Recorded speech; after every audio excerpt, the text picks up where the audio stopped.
banyak ya teman-teman media selalu memonitor perkara ini. Hari ini adalah pemeriksaan pihak yang dipanggil. Jadi dalam hal ini akan diperiksa apakah tergugat, turut tergugat 1, turut tergugat 2, dan turut tergugat 3 hadir.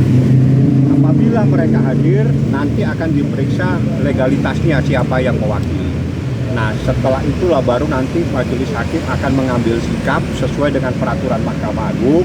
Apabila para pihak sudah lengkap atau sudah memenuhi syarat untuk diteruskan, maka harus dilakukan mediasi sebagaimana peraturan Mahkamah Agung. Itulah mekanisme hari ini persidangannya. Jadi hari ini hanya memeriksa kehadiran turut tergugat 1, turut tergugat 2, dan turut tergugat 3. Sedangkan tergugat 1 dan 2 dianggap sudah hadir dan nggak perlu dipanggil kembali, termasuk kami penggugat 1 dan 2. Berarti tidak ada itu untuk Reza Gladys datang ya Bang? Nggak ada, tapi akan menjadi kewajiban setelah prosesnya mediasi. Kalau mediasi itu maka para pihak diwajibkan mendatangkan penggugat prinsipal. Jadi misalnya saya diwajibkan mendatangkan Nikita dan Ismail Marzuki, tergugat diwajibkan mendatangkan prinsipalnya. Itu nanti pada saat proses mediasi. Tapi kalau hari ini hanya diwakili oleh kuasa hukum yang sah. Nanti itu diperiksa legalitasnya, kalau misalnya ada kuasa hukum siapa dan sebagai apa, kalau memang dari institusi surat tugasnya seperti apa. Oke. Ini kan Kak Niki sendiri kan menggugat 100 M Bang. Apa itu tidak terlalu besar Bang untuk meminta? Kecil.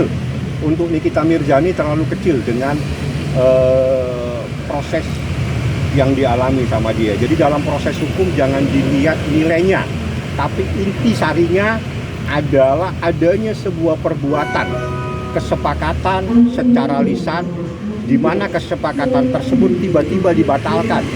Itulah yang menjadi intisari. Jadi dalam proses hukum kita jangan melihat nilai dari persoalan itu, karena itu nanti hakim yang akan memutuskan. Tapi yang terpenting adalah intisari persoalan ini adanya perbuatan wan prestasi yang diduga dilakukan oleh tergugat 1 dan tergugat 2. Jadi paham ya. Jadi wan prestasi itu berawal adanya sebuah kesepakatan. Kesepakatan itu bisa lisan, bisa tertulis. Itu seperti apa? Nanti saya akan sampaikan di pengadilan. Perhitungannya seperti apa sih Bang? Mungkin apa aja kerugiannya hingga Anda kenal Nikita Mirzani? Ya sudah, saya pikir saya tidak perlu jelaskan karena Anda lebih kenal dibanding saya. Bang, izin soal update, udah hampir seminggu di Pondok Bambu, kondisinya seperti apa Bang? Saya pengacara hari ini ke Pengadilan Negeri Jakarta Selatan. Update-nya hari ini sidang di Pengadilan Negeri Jakarta Selatan, gugatan wan prestasi itu paling terupdate. Kalau update lagi nanti kalau saya sudah di Pondok Bambu, sampai di sana Anda saya telepon. Saya beritahu, ini update yang paling terkini adalah sidang di Pengadilan Negeri Jakarta Selatan. Yang paling terpenting hari ini berdasarkan informasi saya terima, seseorang berinisial RG itu seharusnya hari ini diperiksa, dimintain keterangan di Polda Metro Jaya, di Reskrim Sus Polda Metro Jaya terkait dugaan adanya laporan dugaan tindak pidana melanggar Undang-Undang Kesehatan, dugaan adanya tindak pidana melanggar Undang-Undang Perlindungan Konsumen. Seperti apa prosesnya? Mohon teman-teman bisa memantau, bisa meminta informasi dari Humas Polda Metro Jaya, bagaimana prosesnya. Kasusnya ditangani oleh Ditreskrim Sus Polda Metro Jaya, inisialnya RJ.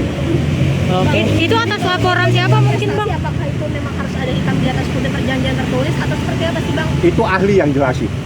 Ahli kalau menurut hukum perjanjian itu yang penting memenuhi syarat. Syaratnya ada manusianya, syaratnya sesuatu yang sah, syaratnya sesuatu yang halal, syaratnya yang tidak bertentangan dengan hukum. Manusianya ada tergugat 1 dan penggugat. Itu manusianya, itu namanya subjek. Objeknya ada terkait dengan review hal-hal yang baik. Kapan tenggang waktunya? November ke November. November 2024 dan November 2020. Itu telah memenuhi syarat 13-20 tahun. Saya tidak perlu memberikan kuliah pagi ini karena pagi ini saya datang di pengadilan untuk menghadiri persidangan. Oke. Bang, mungkin yang tadi ARG sendiri diperiksa itu mungkin atas laporan dari Nikita? Ada laporan korban daripada apa ya namanya, skincare atau apa, nanti Anda tanya lah yang. Jadi saya mohon bantuan teman-teman, Anda bisa mencari informasi melalui Humas, karena semua informasi proses hukum itu di Polda Metro Jaya melalui Humas. Tanyakan ke Humas, apakah memang ada seseorang berinisial RG harusnya hari ini dimintain keterangan di unit di Subdit Ditreskrimsus, apakah hari ini hadir atau tidak. Kalau tidak hadir, kenapa? Kan gitu. Itu silakan teman-teman media yang membantu saya untuk menanyakan. Yang jelas inisialnya ada, terkait dugaan melanggar undang-undang kesehatan, dugaan melanggar undang-undang perlindungan konsumen. Korbannya ada 4. Tapi ini sekiranya nanti menurut Abang sendiri apakah ini nanti akan dikabulkan atau tidak? Karena kan ini Doakan, kabulkan. Insya Allah doanya teman-teman ini bisa mengabulkan. Tapi yang terpenting dari perkara ini yang tahu kan saya.